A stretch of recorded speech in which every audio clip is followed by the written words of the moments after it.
if ADUs are allowed in your area, what are the standards? Just because you can build an ADU doesn't mean you can meet the parking standard or the building side setback standard or the height standard. Become an expert in your local zoning code. If that's buying a ranch and knowing that in 10 years you might be able to be incorporated into the UGB and split it up into lots. If it's buying a short-term rental, do you have to live there or not?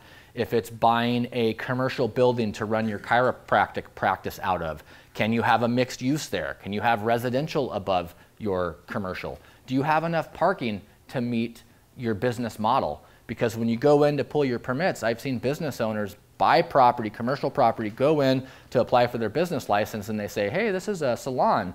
For every 1 seat you have in your salon, you need 1.5 parking spots. And that lot that they just bought with their dream commercial building only has 3 spaces, and they can't get a license to do their business that they bought the building for. You don't need a 4-year degree. You don't need to get super deep in this big, thick 300-page code book. But if you want to do a short-term rental, call your local planner and say, hey, can you send me the standards for short-term rentals? It's probably 10 pages or less, and read them. It's no fun. It's not sexy. Nobody wants to read anything. We want to do deals. We want to pick backsplash. We want to get our short-term rental listed. There's all these flashy, fun things. Like, nobody ever posts a big old pile of zoning papers on Instagram. Nobody, ever. I've never seen one. It's not fun, but this is the rule book of how we make money in real estate. So be good at zoning. Get to know the people that are the decision makers. Who's your planner down at your local municipality? Do they know you? Do you know them?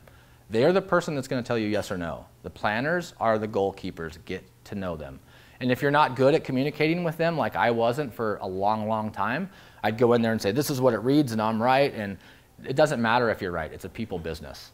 Even if you're right, they can condition the hell out of you and you're not going to get your project done. So if you suck at it, like I did, come to me. I'll give you some free training. I'll tell you exactly what I do. Find somebody else to do it. Find a professional land use planner that has the relationship that you wish you had with that jurisdiction to go do the work for you. The best trick I can give you if you're talking to a planning and zoning official is, hey, I'm not an expert at this. I know just enough to be in trouble. You went to school for this. If this was your property and you were going for the greatest and best use, how would you do this? Empower them, respect their education, and they're going to tell you all the secrets in the code to do what you want to do.